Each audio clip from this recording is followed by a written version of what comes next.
The universe of EVE Online has long been a playground for explorers, tacticians and storytellers alike.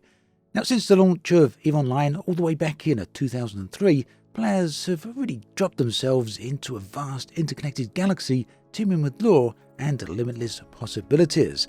I was there all the way back in the beta in 2003, and yeah, for the time it was an absolutely unique game. Nothing like it had ever been tried or ever been achieved, and I think, it stands testament of time that we're here 20 years later, over 20 years later, in 2024, and EVE Online is still going strong. Maybe a lot of players from 2003 still playing, but obviously a lot of new players are here as well. Many of them perhaps who weren't even born back when the game was originally launched. Now, CCP Games, the developer behind EVE, expanding the universe with a new title called EVE Vanguard. You'll have heard about it somewhat before. I've made a few videos on it in the past, and this is a separate game, but one that is deeply and intimately intertwined with EVE Online. Two separate games that are very much connected in multiple ways. So I'm going to be talking about that in this video.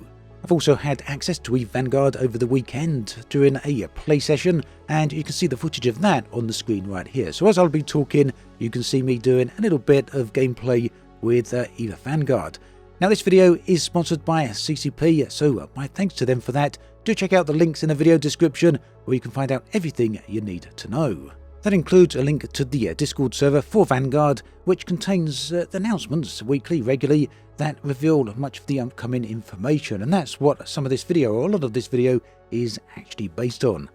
So here we're going to talk about the shared backstory between Vanguard and EVE Online, and that means that this video is indeed going to be very lore heavy, so hopefully you enjoy that sort of thing. If you do stick around.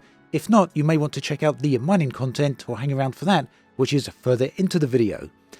So EVE Vanguard, not just a new title in the EVE franchise, it's a combination of 2 decades of storytelling and technological evolution that CCP have been working on. EVE Online has, as you most likely know, cultivated a rich narrative over the years, and this universe has expanded through titles like Dust 514, EVE Valkyrie, and EVE Gunjack. Unfortunately, all of these titles are no longer around, but the hope is that EVE Vanguard will have the staying power to be around for much longer. So here's where we get into the lore. At the heart of EVE Vanguard lies the concept of infomorphs, digital consciousnesses that can transfer between bodies, effectively achieving immortality. Now, this idea has roots in the Sleeper civilization, an ancient race that mastered virtual reality and consciousness transfers.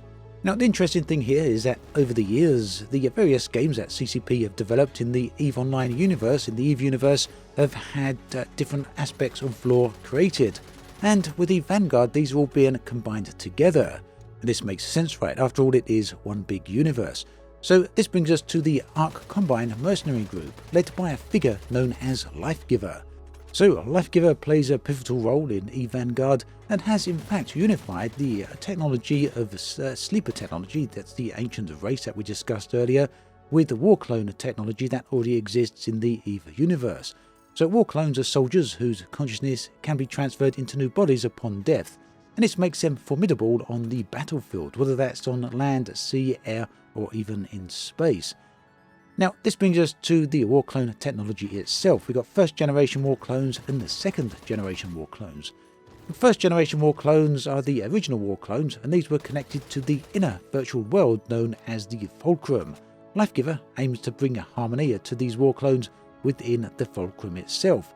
The second generation War Clones, through new technology, Lifegiver has created compatibility between both War Clones. That's the compatibility between first gen and second gen War Clone blanks. War Clone blanks are empty clone bodies, and this brings unity between the various different forms of technology. But this isn't everything that's going on, right? Parallel to Lifegiver's efforts is the Quartermaster. The Quartermaster is a visionary within the enigmatic Deathless Circle, and has been involved in innovating technology inspired by EVE Valkyrie. That's the VR space game that was released back in the mid-2010s, around about 2015 I do believe, or thereabouts. So Quartermaster has developed new clones whose brains and implants can connect with the Fulcrum's virtual world remotely, similar to how Sleepers connected to their enclaves. And then we come to the Jovians, who are a reclusive and technologically advanced faction within New Eden, that is the Eve Galaxy. The Eve universe is known as New Eden. The Deathless Circle is unearthing ancient Jovian lore and tech and then integrating it into Eve Vanguard and bringing it to the forefront in Eve Online. So where are these connections? Well, there's key connections here. All of this ultimately brings a resolution of Dust 514, the game released all the way back on the PlayStation 3 and CCP's first attempt at making an FPS version of EVE Online, a game connected to EVE Online. So Lifegiver's advancements here bring a closure to the narratives and technologies that were introduced in that game. And then we have evolution from EVE Valkyrie, which is where Quartermaster comes in. Quartermaster's innovations take core technologies from EVE Valkyrie and then apply them pragmatically within EVE Vanguard. And then, of course, there's that third element we just discussed, the integration of Jovian lore. And that's the Deathless Circle's activities tie ancient lore into current events. And this, overall, is really about enriching the narrative fabric of both games, both Vanguard as well as EVE Online. In short, CCP are kind of going out of their way here to unify all the lore they've had over the last few decades. But this is about more than just lore in and of itself. In fact, EVE Vanguard doesn't just share a backstory with EVE Online, it actively interacts with it through in-game events that impact both universes. And there's already been some examples of this with the various different playtests that we've seen so far. For example, there's the First Strike deployment. This started in December, or this happened in December of 2023. The location was the planet Heverais 3, and the event itself was where Vanguard first made their first appearance, descending from a forward operating base in orbit to the planet's surface. The objective was to investigate the crashed remnants of Mordu's Legion Bowhead ship. This vessel was outfitted with onboard clone fabrication chamber, hinting at new war clone production capabilities. The significance of this is that the Bowhead, was designed to deploy mass-produced war clones into battlefields embroiled in Angel and Garistus insurgencies, two notorious pirate factions within the EVE Online world. Then we come to the Second Strike, which was in March. This was a follow-up. The Vanguard returned to delve deeper into the technologies discovered during the First Strike. Their goal, under Lifegiver and Quartermaster's guidance, they explored Mordu's Legion's use of tech linked to the Garistus and Thucker, a coalition known for their covert research that had ties to Quartermaster's past. And then we come to the next deployment, which was the Solstice deployment. That happened in June. Now, this occurred after the Upworld Consortium launched their Equinox product line, which included the prototype Skyhawk, a near-ground launch system. The action behind all of this, the Deathless Circle exploited a vulnerability in the star system's jamming network, a method of blocking certain types of space travel, and they did this to insert Vanguard assets. The objective, to observe and possibly disrupt Upwell's Skyhawk operations, which could have significant strategic implications. Now, was there an impact on gameplay? Well, yes, these deployments demonstrated how actions in EVE Vanguard could influence events in EVE Online and vice versa. Players participating in these events contributed to a living universe where their actions had tangible consequences across both games. What does that mean? Well, let's look at influence on insurgency levels. So, for example, if players in EVE Vanguard complete certain missions or contracts that are associated with insurgent activities, these actions can increase the insurgency levels in the corresponding solar systems in EVE Online. Then we have dynamic game environments where players in EVE Online might notice changes in the security status, faction control, or availability of resources in certain solar systems as a result of actions taken by players in EVE Vanguard. And of course, there's the cross-game story progression. The shared events and outcomes contribute to the overarching narrative, allowing storylines to progress based on player activity across both games. So outside of the lore, in terms of the impact on actual game events and hardware, the functionality of the games themselves, it means that while EVE Vanguard and EVE Online are developed independently, they do share technological DNA. Both games, for example, have an event-driven architecture system where state changes are captured as events and published on a central message bus. This allows for scalable, flexible systems where new features can be added without disrupting existing ones. Then we have communication via Quasar. So Quasar is EVE Online's backend system that processes events. Vanguard's role here is that Vanguard's backend is set up as a trusted publisher to Quasar, and this allows it to send events like completed contracts that EVE Online can then recognize and act upon. The technical challenges here are regards to network integration as well as authentication. So in terms of network integration, Vanguard's backend had to be within the same private network as Quasar's internal gateway, and this required some careful configuration, the CCP have said. In terms of authentication, CCP utilized private key infrastructure here to connect securely to Quasar. So that may sound to you at the moment that plans only go in one direction, where the events in Vanguard affects those of EVE Online, and that's true, but future developments will allow for bi-directional communication. So plans here are underway to allow Vanguard's backend to not only send events, but to also receive and react to events from EVE Online, and in doing so, this will all happen in real time. And this means that it could lead to some dynamic inter-game events. Imagine a battle outcome in EVE Online triggering missions or changes in EVE Vanguard. That is the ultimate goal here. So that's the connections between EVE Online and EVE Vanguard, and I appreciate, as I said, all of that was very lore heavy and technically dense, but that is the nature of things at the moment. That is the way the information has been provided from CCP.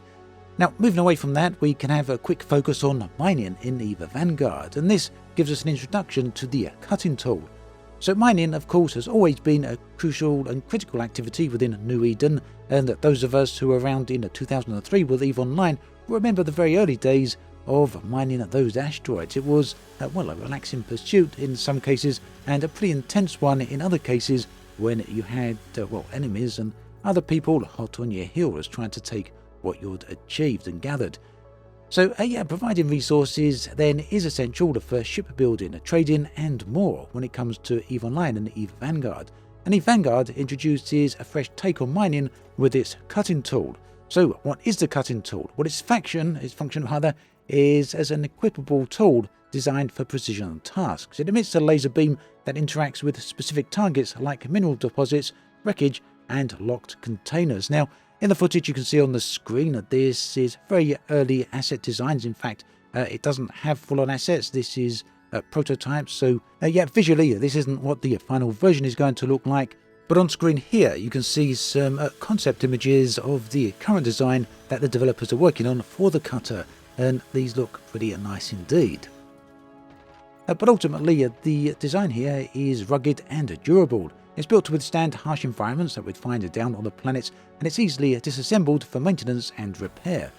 The purpose beyond mining is that it can open new pathways throughout the maps and the games, unlock hidden areas, and even cut through obstructions blocking valuable resources. How does it work? Well, the mining crystals. The tool uses crystals that are tuned to specific frequencies, and each of these is effective against a different object. In terms of gameplay, that means players must try out different crystals to find the most effective one for each material that they're trying to interact with. Switching crystals is similar to changing ammunition. Players can cycle through crystals to optimize the cutter's performance. Crystals, though, do wear out over time and cannot be repaired, and this adds a strategic layer to resource management. It's another thing that you're really going to need to pay attention to. Now, throughout the game, there's various different mining nodes. The mining nodes have layers. So that means as you cut deeper into the mining nodes, you may need different crystals to optimize the performance further. You get visual feedback from all of this, so indicators like cracks or heat effects will show how effective the tool is working, guiding players in the crystal selection. So all of this is the plan of how mining will ultimately work, but keep in mind that this of course is a work in progress, so things may change a little bit over time. But ultimately, this is a straightforward process, but it does add some depth to mining and hopefully keeps it a bit engaging. Further, there's also some more customization options here, although this still is in concept stages. Here, players might be able to enhance their cutting tools with chipsets offering benefits like increased durability, improved yield or faster cutting. And no, for those of you who are wondering, the cutter is not a weapon. Whilst a cutting tool can deal minor damage, it's not designed for combat. Although it seems the CCP are open to feedback and the combat utility may be expanded in subsequent releases. We'll have to see how that goes.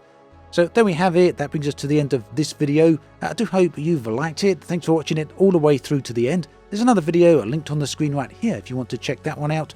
My thanks again to CCP for sponsoring this video. Do check out the links in the video description. There's a load more information there in case you want to know that. I'll catch you all next time, and do take care.